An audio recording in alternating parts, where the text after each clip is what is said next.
Sfântele Mădălina și Ana, Ilia, Leona Constantin, Florica, Torița, Mihai, Elena, Lucica, Elena, Elena, Giorita, Piorân, Cornelia, Vasile, Vasilica, Ion Petrana, Dorina, Didina, Rudica, Nicola, Alexandra, Victoria, Vasile și Marina.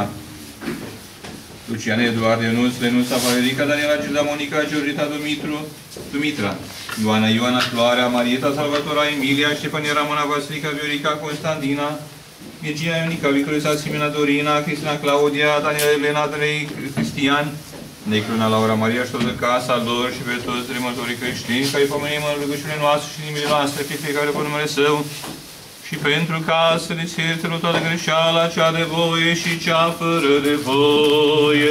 Doamne, miluiește!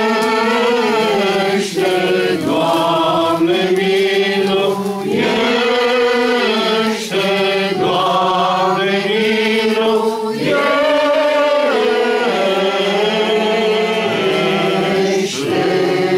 Încă ne rugăm ca să păzească Sfânt locașul acesta, țara aceasta, Israel și toate locurile sfinte, și țara noastră România, și toate orașe și satele și casele noastre și biserica noastră, de boală, de foame, de cutremur, de potop, de foc, de sabie, de nevoie altor neamuri și de război și între noi, și pentru ca milostiv blând și les de iertător să ne fie nouă, bun și viitorul oameni, Dumnezeu nostru, să împărăsăspească domânia care se pune și asupra noastră, să ne zăvească pe noi, demonstrarea cea dreaptă, care este asupra noastră și să ne miluiască pre noi.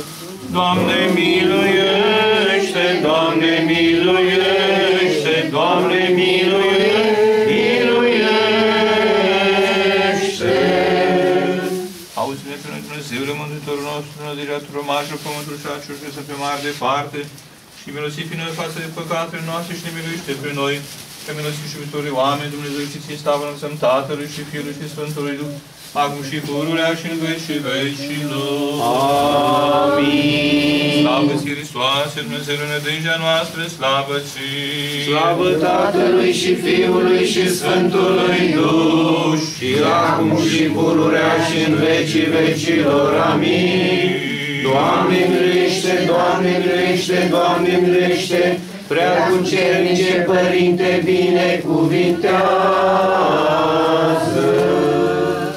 Cel ce ne-or da de la Ioan a primit a se boteza pentru a noastră mântuire. Hristos, adevăratul Dumnezeu nostru, pentru rugăciune prea curate mancii sale, Sfinților, Slăviților și tuturor daților apostoli, ale Sfântului Mare Mucenic Gheorghe, purtător de biruință, ale Sfinților Modest și ale Sfinților Mucenicilor din Sinai și Raiș din la Hozeva, ale Sfinților Sfântului Maxim Mărturisitor, a care vom sfârșim astăzi, ale Sfinților și Lecților Dumnezeu, Sfântul Achim și Ana, și pentru tuturor Sfinților, să ne miluiască, să mântuiască pe noi ca un bun și de oameni iubitori.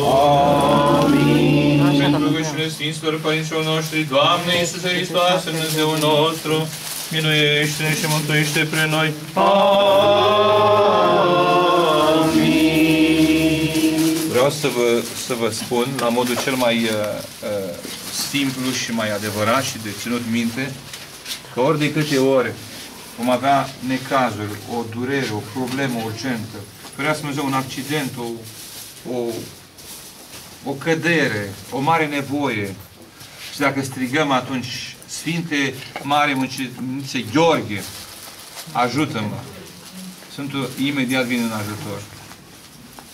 Au căzut oameni după schelă, de la 10 metri, 15 metri, și în căderea lui, și având deja trăire, având deja practică, conștientizând, un creștin bun conștientizează, a strigat, Sfinte Mare Mucenice Gheorghe, ajută-mă, iartă-mă, ajută-mă pe mine păcătos. Nu mai e timp să mai formulez alte. Și a căzut de la 15 metri, a căzut din aceea, erau baloturi de piatră, erau stive ambalate. Și între ele erau vreo câteva spumă dintre asta de polistiren. Exact în polistiren a căzut, a spart vreo 5-6 plăci și tot s-a spus, gata, a murit cu tare, e mort. Și el a rămas așa acolo, a început să plângă, s-a închinat și la vreo câteva clipe, când a venit cineva să-l ridice acolo, că el murise, l-au găsit plângând, el a căzut pe toate plăcile alea de... Prin urmare, Sfântul vine imediat și te ajută. Imediat te și înțelește despre caz. Este imediat grabnic.